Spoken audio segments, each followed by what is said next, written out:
Welcome to the Real People, Real Business show, where we are talking with business owners who are in the trenches, everyday people who are working hard and have relevant and inspiring stories that you can relate to.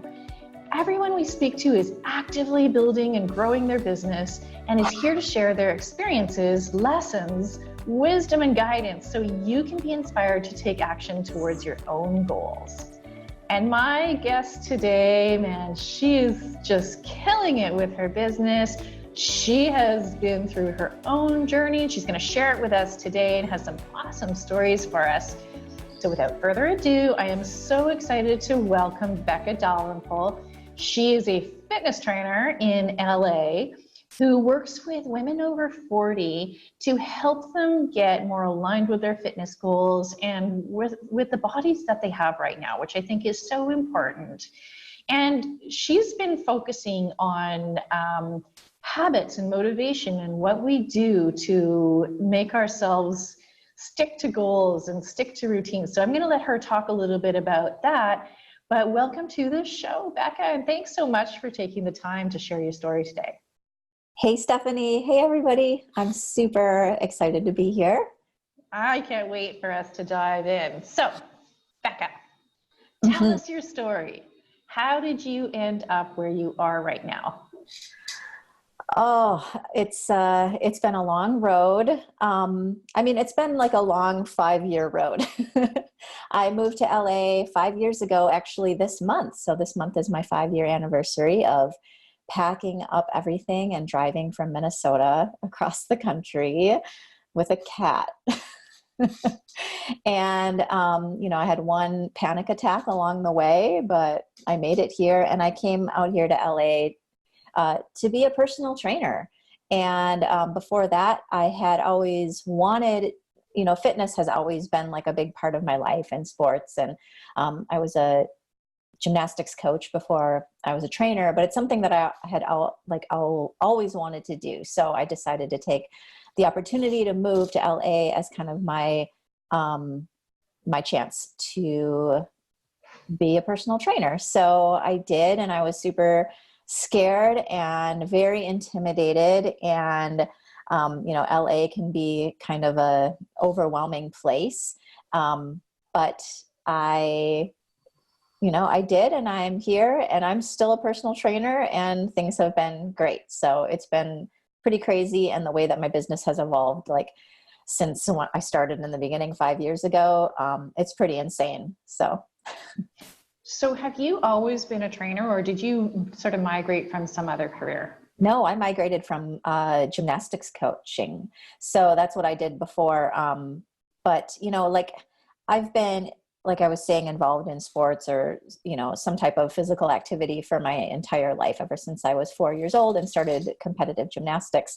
And then I went, through college and did collegiate gymnastics. And then after that, I got more into the endurance sports realm, and I was competing in triathlons. And, along the way, I just really loved writing programs, and I was writing triathlon training programs and running programs just for my friends, for fun, people that wanted to do races, because I had experience. And so I always wanted to do that. And then I think that combined with, being a gymnastics coach and having to have that eye to see, sort of really look at movement. I love that part of it too. And to be able to help coach, my gymnasts, through things and really be able to see exactly what's going on, in real life speed. And I just love being able to break down really difficult movements into the basics and help them with their performance. So I think that really carries over, because as a fitness trainer, two of the things that I love the most are, mechanics of movement. I love being able to help, especially when there's issues going on, which tend to pop up way more frequently once we get past the age of 40. All the fun things start happening with our joints, and we have to be just a little bit more, I don't want to say careful, but just mindful about how we're moving. And I like to really keep a close eye on that and help my clients be able to move, still get an effective workout, but move in a way that serves their body rather than beats it up. So you made a shift to working with women who are over 40. I did. Yeah. And that's something that I like really like settled into not that long ago. But, you know, I was thinking back, and when I first moved here, I wanted to be an independent trainer, like right off the bat. I've always had an entrepreneur like spirit, and I, you know, wanted to just kind of be doing it all on my own. But I like knew one person when I moved here. So it was kind of tough to just start a business when you don't know anybody. So I did decide to start at working at a gym, and the gym that I started working at was a women's gym. And so I think that really, you know, that helped because the clients that I started working with right off the bat, some of these women I still have today, 5 years ago. And so my core group of clientele has always been women who are in their, you know, 40s, 50s, 60s. And then when I was like trying to kind of niche down, you know, that those ended up being the women that I just really loved working with. And I think those are you know, I can really relate, obviously, because I'm a woman over 40. So yeah, that's just kind of how it ended up. And I was like, I got featured on a women over 40 platform on Instagram. So I got a little bit more attention from that crowd, and that kind of just sealed the deal for me. So what do you think's different with that customer group? I mean, what are these guys dealing with that may not be so prevalent for other demographics? Yeah, a lot. I mean, I kind of joke that like we wake up after we turn 40 and it's just like, what happened? Because things just start happening. We can start gaining weight. We start having joint issues, you know, hormones become a thing.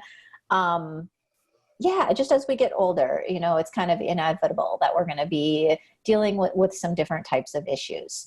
And so it's a lot different, you know, training that type of age group rather than, you know, if I were working with somebody who was 20. And is that just in the types of activities you might do with them, or does it go deeper than that? Do they have different needs in terms of like how they work with you, in their schedule, in their constraints, in the stories they're telling themselves? Yeah, I think it goes very deep because I don't know about you, but like you get to a point and you're just kind of like, you get to be a lot more picky about your ways of going about doing things because you've had a lot of experience and you don't want to waste any time. Like our lives are very full and we're super busy with, you know, with kids and with all of our responsibilities. And oftentimes, like, you know, it's like, I feel like the women that I work with are kind of at a place where they know that fitness, you know, should be a part of their life, but it's kind of overwhelming thinking about how the heck you're going to fit it in, you know, or maybe you don't, you know, your body's not looking how you want it to be. You're not feeling as good as you want to feel, but you've tried so many things. And the last thing you want to do is like spend a bunch of time and money and energy trying something else that, you know, may or may not work. So I think I like the realness of working with women who have like, you know, we've been through it. We've lived life. We know what's up. We don't need like some new, you know, crazy thing. We need something that's going to work, something that's practical. Yeah. And I mean, what determines if something's going to work or not? Well, it's kind of, it's a slow process because it's a discovery process.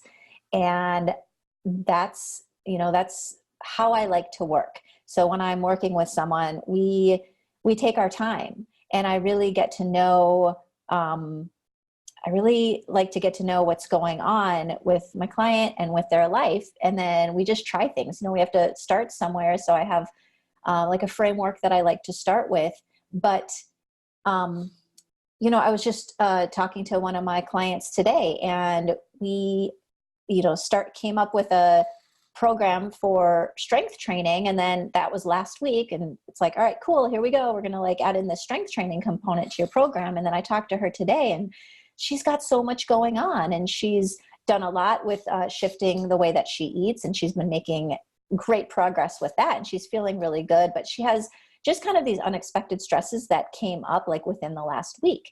And just because last week we came up with like a strength training program, today I said, okay, we're going to ditch that for now, because right now adding strength on top of everything else that's going on, like we are going to be adding more stress to your life, and we're going to be moving away from health. We don't want to be moving away from health. We want to keep moving in the direction of health.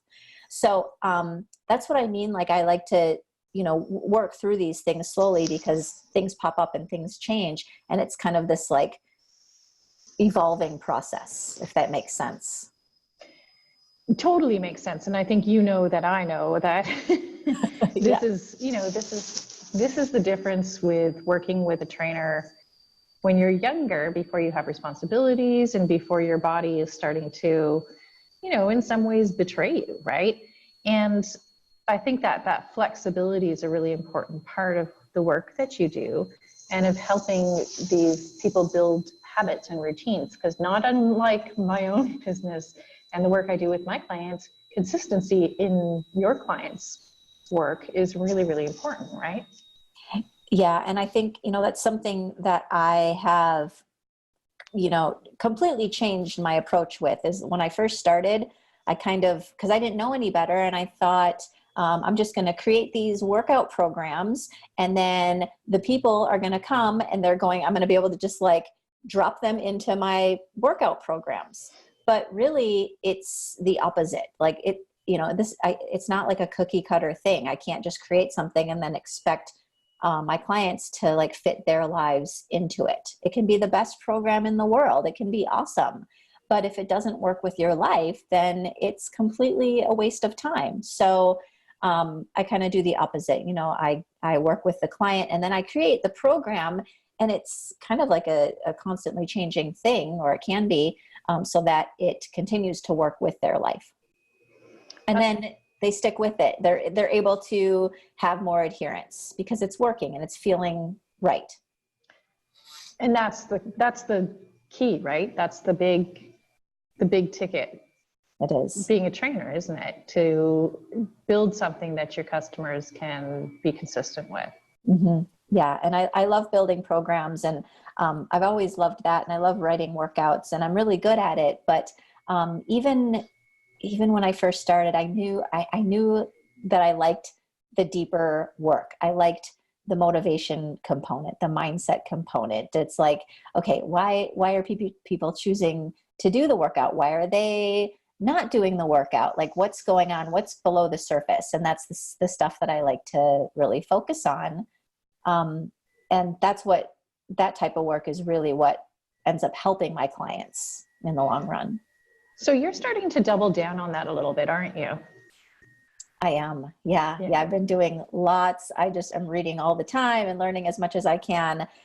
And just getting lots of information about underlying tendencies and motivation and habits, and, just so that I can help my clients really dial that in. That's amazing. And I think it's really smart, because it is so critical to understand why people will decide to do one thing or another, right? And if you can figure out because everybody has these different motivations, right? So I'm guessing that a similar approach to everybody is not going to work. No, it's not going to work. And if you take if you do my questionnaire, like for my intake form, it is not like your typical, what you would think of as like a fitness intake form. I mean, there are, of course, like, do you have injuries and all that stuff? But one of the questions is, what motivates you to do the things you want to do? And, things like that are really important for me to know, because just because an accountability buddy for instance, is going to be something that's going to get someone really jazzed to work out every day. Yeah, just like meet up with your accountability person or call your accountability person. That, might be like, sound terrible. Like, no, I don't want to call anybody. Like that isn't going to work for everybody just because it's like one tactic. No, and I think, what are some of the things that have informed you or got you thinking about the fact that we all have different motivations? What do you mean? Well, I think you had done some research, right? You had done some investigating, and you had this kind of big aha moment where you were kind of like, you know what? Everybody belongs into a slightly different camp, and the motivations and the inspiration, I need to build my programs around those so I can slot people into those camps. Yeah, exactly. Because if I can, a lot of times, like, we don't even know what it is that motivates us. Like, we don't. So part of this work is really interesting for my clients because they learn a lot about themselves. Right. And they might not even know that, like, they might just be frustrated because maybe they're somebody who spends $300 on a package of classes and then never goes. And they're like, oh, there I go again. And it just can be this like frustrating cycle. But if we can like take a really close look at that and put it under the microscope and look at behaviors, okay, putting money down isn't going to be a motivator for you. And that's okay. Let's figure out something that is. So this is super interesting because you're kind of marrying behavioral science and behavior with fitness training, which I haven't seen a lot of people do. I think a lot of trainers will, you'll show up and they'll be like, here's your program. It works for everybody. Yeah, I think there's a huge gap in this industry with that because, I see, the trainers that I've talked to, just what happens is you write a great program or you expect your clients to show up, you set a schedule and then stuff happens and they don't show up or they cancel or they don't continue or whatever it is. And then the trainer gets frustrated and then the client gets frustrated because you're not addressing like such a huge part of it. So I like to address that part because, I want to be helping people be fit, like have fitness be a part of their life, not just for like a month or 3 months. This is like for the long term. So something that's going to work long term. And if we're going to make sure that it does, then we have to do this type of work. And do you find resistance from your clients? Are they confused as to why you're doing it? Or are they interested? Since I've started doing this like from the get-go, with my clients that I've had for years now, like I already kind of know this about them. And just the fact that they have been showing up for their sessions with me for 4 or 5 years, that already says a lot about like what it is that motivates them, right? Paying me money, they show up for their sessions. And so it's working. But with the clients that are new, and I'm kind of getting into this stuff right off the bat, I'm getting such a great response. Like I just had someone say to me the other day, she said, I just really appreciate how you work, like the type of work that you do. Like you take time, you listen to me. And I think, people, we aren't used to that. When you think of a fitness trainer, that's not the first thing that comes to mind is being listened to. Which is so weird to me, right? You would think that would be something that industry would have figured out and kind of embraced. Yeah, you think more like you're going to show up and then get yelled at. Well, and for some people, that's what works, right? Yeah, maybe. But if that's what works for you, then I am not the trainer for you. And that's perfect. And I'm so glad that you recognize that, right? Mm-hmm. So tell me a little bit about how you work with your clients. Like, what is your kind of signature offer? What do you do with them and how do you engage with them? So I have, I have my clients that come see me in person who are local. So that's to always be like a core part of my business. But I decided, I guess it's been a little over a year, that I decided I needed to figure out how to scale things. And the way that I decided to scale it was by moving into the online space. And I think your original question was like, what's my signature offer? And so right now I'm just really trying to grow my online programs. So I have a couple different levels of online programs, and they're different in that, you know, you get to choose how much one-on-one time or face-to-face time that you want with me, but then you get, you know, your customized program. And I'm a very high, like, I need to spend a lot of time, you know, talking to my clients. So we do spend a lot of time like one-on-one. So I work very closely with my clients that are online. So it's not like I'm just like sending you workouts and being like, here you go, good luck with this. It's a lot more interaction. And even at first it can be like daily. So you can work with your clients in person or in an online environment. So how does the online programming work? Like, are there challenges with being kind of physically not there? I mean, yes. I think yes and no. I know it's like kind of a new thing. So I try to do my best to really describe like what it's like, because it's kind of a new concept. It's like, how could I like have a personal trainer who's, you know, like we're separated by mountains and she's across the country. How does that even work? So, it works. And we have like I have a way that I deliver the program itself. So that's going to be like a written program, but then we just, hop on Zoom so we can just meet face to face. And then we do our meetings there where we check in, and it looks different for everybody. You know, sometimes, like I just had a session this morning where she's been rocking and rolling her program, you know, now for almost a year. And so today, she has her new week of workouts up. So we just went over different things that she might need a refresher on. And I kind of just like checked her form on a few things, and it was just more like a quick check-in. But it's going to be different for everybody. Sometimes we're going to be going over movements. Sometimes we're just going to be talking more about accountability or things that are getting in the way or adherence or things like that. So it's just different for everybody, but it works really well, actually. So how do you build a business and scale a business where you have this really customized approach to the work that you do? That's a good question. I was hoping you would tell me that.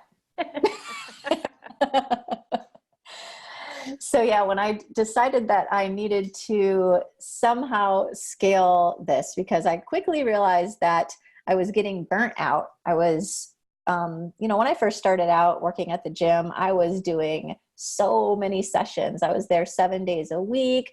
I was taking clients. Sure, I'll take you at 5 a.m. And then, yep, I'll take you at 9 p.m. That's fine. And I needed to do that. I needed to be in the trenches, getting experience and building my business. But I can't sustain that. And I don't want to try to sustain that. So when I decided that I needed to scale things, I decided to go online because that just like felt like the right thing. I didn't want to like get a gym. I didn't want to like hire people because I like working with my clients, and my clients like working with me, and they're not going to want to work with another trainer. So that's when I started looking into the online space and kind of figuring it out and how am I going to do this? And I got completely overwhelmed. And that's actually when I met you and when I first started working with you, because there were so many shiny objects, and I didn't even know which ones to pick and which ones to try. And I was at like full overwhelm. So I knew that I wanted to do this online and expand that part of my business. And that felt like the best way to scale it. But I wasn't exactly sure how. So that's something that you've been really helping me with. And so there's this kind of challenge with scale, But like, let me go back to what you just said about this overwhelm and the bright, shiny objects. Like, there are so many options for you out in the world, right? And so how have you been kind of navigating those? And what's been that sort of big change for you that's allowed you to get more focused in your business? This is going to sound corny, but the big change is that I just listen to my heart more and I trust myself more. I, and you've helped me realize this, like when I'm faced with a decision, it's like, and I'm feeling anxious about something. And then I bring it to you, you're like, well, maybe don't do it that way. And I was like, oh, I don't have to do it that way, or I don't have to do this thing. And you're like, no. So I think like a lot of us who are in the service industry, and we try to do everything we can to make things, great for our clients. And I'm not saying that I don't try to do that, but it also has to be great for me. It has to feel really good for me. And if it doesn't, then it's just not going to work. So I've been able to, and when it feels great for me, it's going to feel great for my ideal client as well. So it all ends up working out. It's really awesome. Well, it warms my heart to hear that, because this is one of the things that I keep coming back to with all of my clients, is that this business is as much about you as it is about, and arguably more about you than about your clients. And your clients will be there, your clients will come, but building a business that is aligned with who you are and what you want. And this is the kind of one of the questions that I keep coming back to with you, is like, well, what do you want? You have a decision to make. Well, what do you want? Okay. If you're not making a decision based on what you want, you're building a business that doesn't necessarily reflect your desires. And that's a hard business to keep running, right? Yeah, it's going to feel like frictiony. And when I started making these decisions based on what just felt good and what felt right, things got so much easier. Everything is a lot more fun. It just comes with so much more ease. And I really need, in order to keep going with this thing and not just feel like, oh my gosh, I want to quit and I'm just going to go work at Starbucks. Like, I need this to feel really good. So I think the two things that have helped me so much, like with this, is doing things that just feel good for me, and also not trying to rush it. Just taking the time that it takes. It's been like, I almost get like teary thinking about it, because anytime that I start to feel stressed out about my business, anxious, it's because I'm thinking that I need to be somewhere, that I'm not, or I should be, it should look this way. And it doesn't. Like, it's perfect. It's great. I'm exactly where I need to be. And I don't need to rush it. And my business has never felt better to me, like, since I started. It's really incredible. And do you think having that business, like having that alignment in your business, does that somehow reflect on your growth or your success? Do you predict that it will? Oh yeah. I mean, I know that it will. Because if I'm not having, like, you don't want a trainer who has like this frantic, crazy energy, right? So if I can just be more myself, I can give away a lot more if I'm feeling really good. And so I'm just bringing like more of an authentic me to the table when I'm feeling good, I guess. And that's really important, because I'm working closely with people and I want to be my best for them. And if I'm at my best, I can't be anxious. I have to just have an overall sense of peace, which I do. Well, one of the things that you do really well, in probably better than a lot of people, is just showing up consistently for your clients, and for your audience and the people who are watching you. I mean, and it seems very comfortable and sort of natural for you. And was there a time that was harder, or like, how did you get into that kind of consistent pattern? Because a lot of people have a really hard time doing that. Yeah. I bet you that they would really like to hear your own experiences.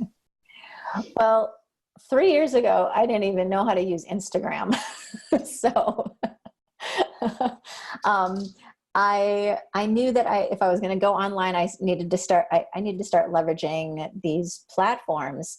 And so I learned it. And that's one of the things that became very overwhelming to me, because I started working with a coach, like an Instagram person, and it was just all these things. And then that just kept opening up these cans of worms with everything.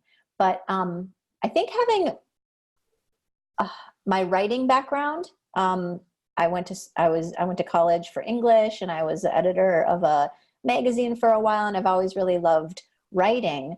So when I decided to just start writing more blogs and writing more posts, I really loved being able to add that creativity to my business, and I got a lot of great feedback from it as well.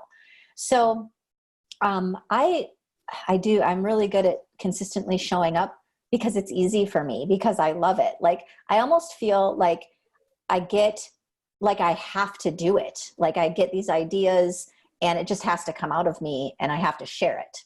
And so it feels pretty effortless, which makes me think that I'm probably doing the right thing. I'm probably in the right field, and my business is probably, kind of exactly what it needs to be right now. And if you had to sort of describe your brand, right? Like, what do you stand for? Who are you in the world of, fitness trainers? Because it's a pretty competitive market. There's a lot of people out there. There are a lot of options. Who are the people that are going to find you, and why are they finding you, and why are you resonating with them? Well, obviously women over 40, but I just think that I don't want to make it seem like I'm this softie all the time, because I can give you a workout,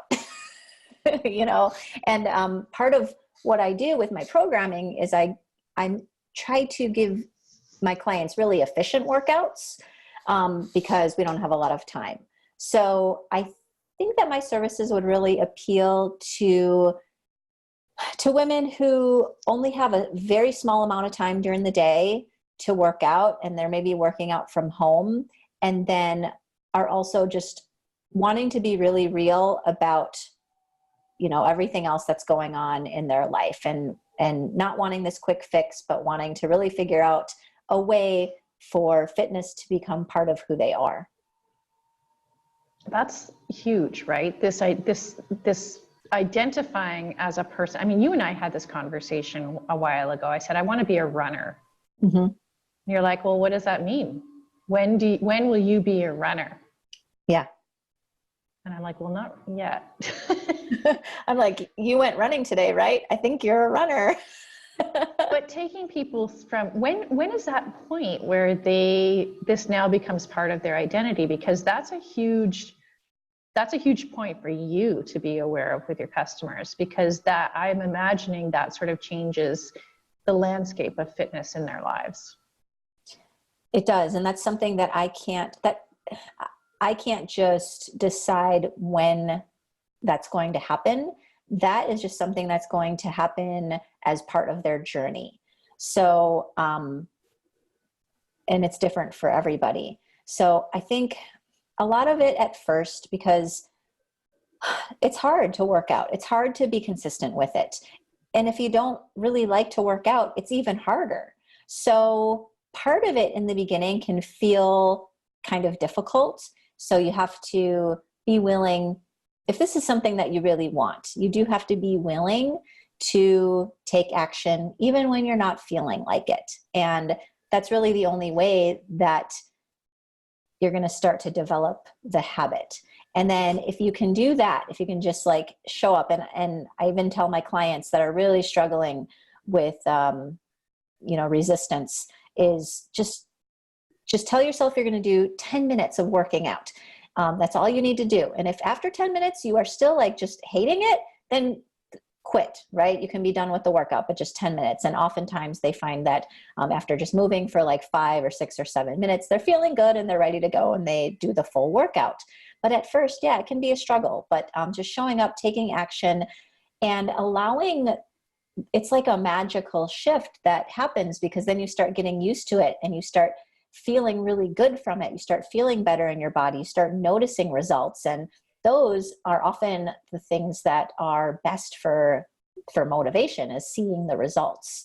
So it's just part of that process that has to take some time. Just like everything, right? It takes some time, needs some slow growth. And are you able to, I mean, I guess a lot of people sort of start fitness programs with this burst of enthusiasm going, yay, I'm going to change all this stuff that I don't like about myself, or that I'm going to look better or whatever. And because it takes time, is there sort of a crux where people really need to get past something before they can really be okay with the pace? Yeah, something that I end up doing a lot that I didn't think that I would be doing as a trainer is holding people back and kind of slowing people down, because, you know, it is sort of human nature to just want to start something and I'm going to change everything. I'm going to give this like 150%, like, that's it, I'm ready. And, you know, that's not always the best approach. It can be very exciting, but that's going to wear off. And like I said before, I'm not interested in something that you can do for a few weeks. I want to figure this out like for the long haul. And so, you know, I think the best approach, what I've found, is to like make a small change, you know, and then give it a little bit of time, you know, like take that one step up and then just like hang out and, you know, on that plateau, on that step, and just let it kind of sink in until you really get adjusted to it. And then we can make another step. So that's usually the best approach, is like taking our time. So you are in an industry where you develop really strong relationships with your clients, because this is actually a really personal thing, isn't it? Oh, it's super personal. And I think that's why I like it. Yeah, I mean, oh my gosh, my clients who I work with that have been with me for years, you know, they're like, it's just amazing. Like, they are my tribe. And that word kind of annoys me, but they are. And it's just it's really amazing, because it's not about just doing a workout. It's about so much more than that. And that's the part that I like. Yeah. And you as a person being quote unquote softer, knowing that that's the goal, is to develop a relationship of trust and routine with your clients. I'm guessing that has served you well, right? It has. And I mean, I have to be somebody that you want to hang out with for 2 or 3 hours a week. And in order to do that, you have to like the person. So my clients like me and I like them. And we, you know, they get great workouts in, but we spend so much time laughing. We spend a lot of time laughing. And yeah, it's just so awesome. I love it. It's really, it's evident, right, in the work that you do, and when you're showing up and being visible, it's evident that that's the kind of relationship that you've built with your clients. And that's a really special thing. Yeah, it is. So, like, how has this industry changed since you started up? Oh, well, I mean, I am like, not that I don't keep a pulse on like the fitness industry, but I do kind of try to stay in my bubble. I mean, I keep up on the things that, I mean, I have my sources who I know and I trust, and I follow along, and I know that if they're talking about something, then it's worth paying attention to.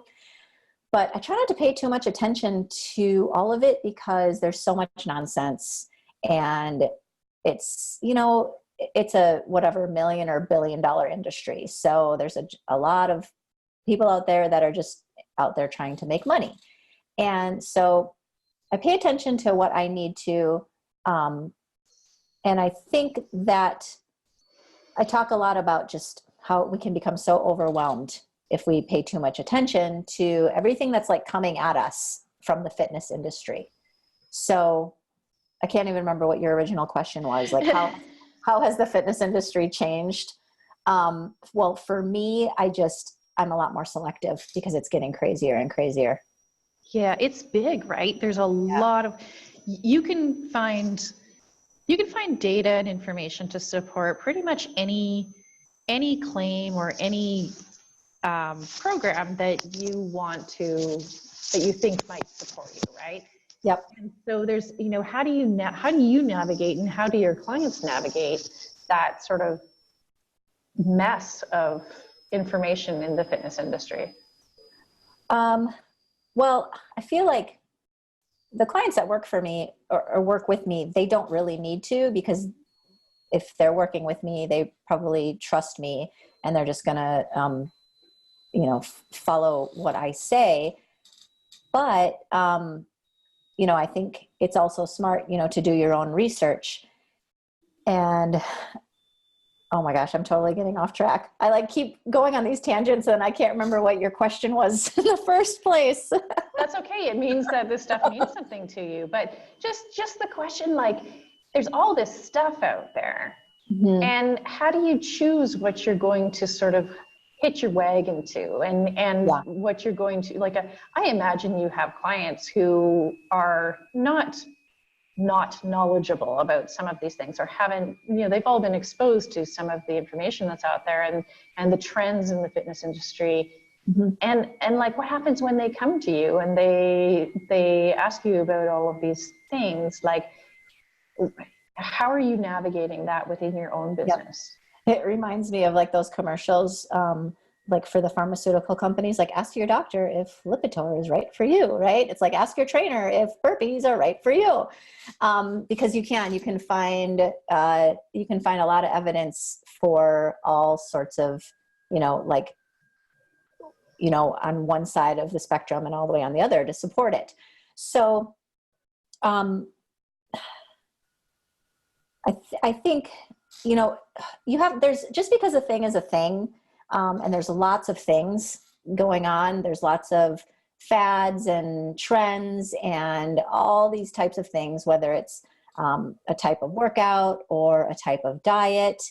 And just because it's a thing doesn't mean that it's a thing that's going to be right for you, because we can't just put ourselves into a box because it happens to be a box. We might not fit. So I think there comes a point when you do have to try, you have to start somewhere and you have to try something. So I have, just from my experience and what I've seen work with clients and what I've seen work for me, I kind of have a good idea of where I like to start. But just because we start somewhere doesn't mean that's going to be the thing that works. And oftentimes it just needs to evolve into something that does. Right. So this is coming back to that really personalized approach and that really custom approach to training. Yeah, exactly. Yeah. Exactly. So let me shift questions here a little bit back to your business, because that's what I like to do. Mm-hmm. Tell me a little bit about what growth has meant to you. What have you grown around? What are some of the priorities that you have placed in front of you in terms of growth? It's funny because the first thing that came to mind was slowing down. Yeah. Slowing down has helped me grow better than anything. Just take a breath, and I work a lot, but it doesn't really feel like that because I'm doing everything from a really good place. And everything's very intentional and everything is just fun and feels right. So even though I'm working a lot, it doesn't really feel like that. And I don't feel, like I used to, probably when I was working less hours maybe, but feeling super burnt out. Mm. So yeah, for me, I think growth has been just tuning in to, I've had to figure out really what feels right for me. So I've had to learn a lot about myself and what's important to me and my values and how I, what kind of makes me feel a certain way and what feels like it's in alignment with me, and learning to just trust that. And I'm getting better at it. I'll still reach out, to you but I'm getting better. I can kind of sort it out on my own now and coach myself through it. But yeah, following following those things that feel like they're in alignment and slowing down has been the key to growth. And then of course, it's not, I still do need to do a lot of things. Like I'm doing a lot of marketing. I'm doing a lot of visibility. Every day I'm doing, at least 1, 2, 3, 4, 5 things that are moving me forward in my business. So I'm not just like sitting around, like going slow and like meditating. I'm doing things, but I'm just doing them a lot differently now. Yeah, and I think you're kind of the personification of that, right? This consistent, relentless visibility without it feeling urgent and rushed and pushy, right? Yeah. And also not overthinking it too, because if you're going to be, I like to be visible like every day. So I always have stories up. I always have, I like to be very consistent with what I put out into the world. And in order to be consistent, I need to just relax a little bit on how perfect it's going to be. So I do a lot more of my writing now, as you say, off the cuff. And I don't spend like hours like making sure that my Instagram post looks perfect. It's like B- work, and I'm cool with that. Like I just, if somebody wants to like call me out on like, a mistake or whatever, that's fine. They can do that. But chances are it's going to go unnoticed. And my, the feeling behind it is what I want to portray. And so just getting out there and putting it out no matter what, not making it perfect, that's been huge for me too. Awesome. And like the places where it matters, the work that you're doing with your clients, I'm guessing you don't skimp there at all. But no. It's true. When we read things out in the world, we're getting the concept, right? We're not assessing whether the picture is perfect, whether the font is perfect. We're more interested in what you have to say, right? Yeah. Okay. And just knowing that I'm here, Yeah, totally. Yeah. Totally. Okay. I ask this question to everybody who comes on the podcast, and I want to know, we have this big online business world out there. Mm-hmm. What is the biggest gap between kind of what's real and what we hear all the time in the online business world? We hear all the time that, there's so much that we hear that can make us really crazy. And make us feel really inadequate. That it all comes down to profit, that the best kind of growth is fast growth, and that there's going to be like, if you just do this one thing, then it will completely make it, it'll make your business for you. And that's, anytime that there's like an offer that you see that seems like it's too good to be true, it probably is.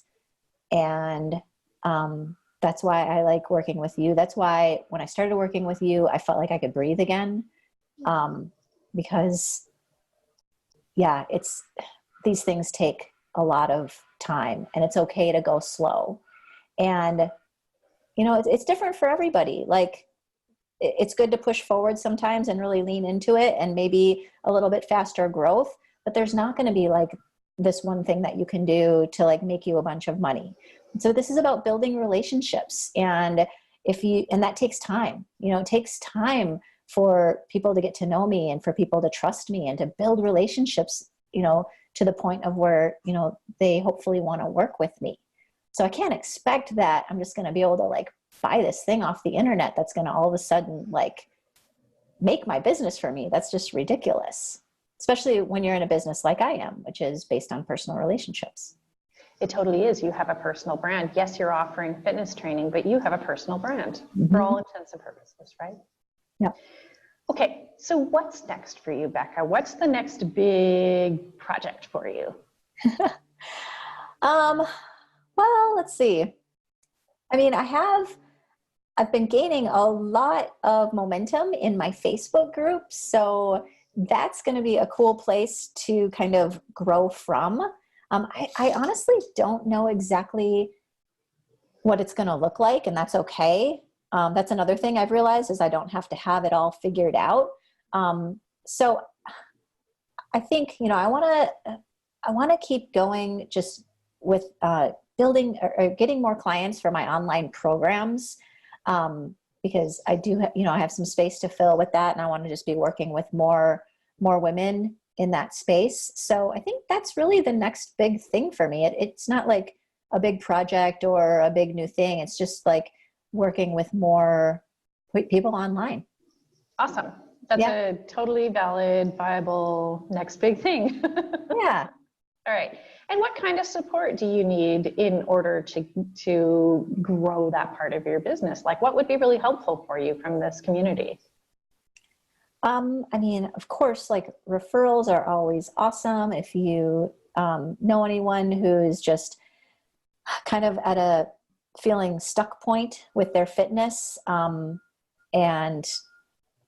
hasn't been active or not sure what to do, or just kind of over the typical like fitness route, then I would love, any type of referrals like that. I would encourage anyone to come be part of my Facebook group, which is called the Workout Babes Facebook group.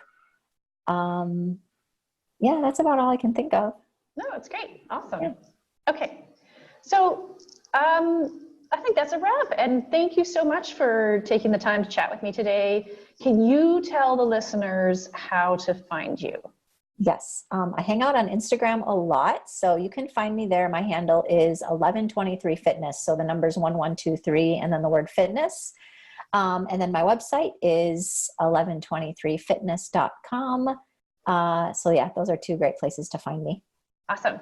And you mentioned you had a free offer to share with the listeners. Can you tell us more about that and where we can find it? And I'll also post it in the show notes. Yes, I have an offer. So I always offer a free 30-minute session with me to anyone for your first session. But I'm offering for the listeners of this podcast half off either my express workout, which is a 20-minute online workout. And it's really great. Like if you just want to like squeeze it in during the day, like have a personal trainer lead you through a workout. And then also half off my online programs. So if you go to my website, you can find the link for those to sign up for that. And then the promo code is Real Deal. So REALDEAL. Awesome. That is an amazing gift. Thank you so much for that offer. Of course. Okay. It's been so good talking to you. I could obviously talk to you for another hour, but we're gonna wrap this thing up. Awesome conversation, and make sure that you go out and check out Becca and her incredible offer for you.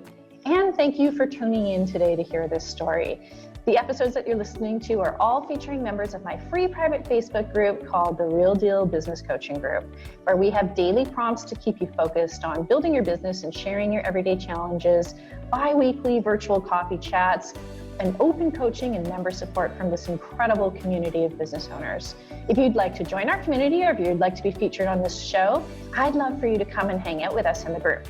Links in the show notes, or search up the Real Deal Business Coaching Group in Facebook to find us. And I'd love for you to join us for our next episode. And we're going to be sharing another story from an amazing business owner who is going to give us tips and tricks that are going to help us all in our own journeys.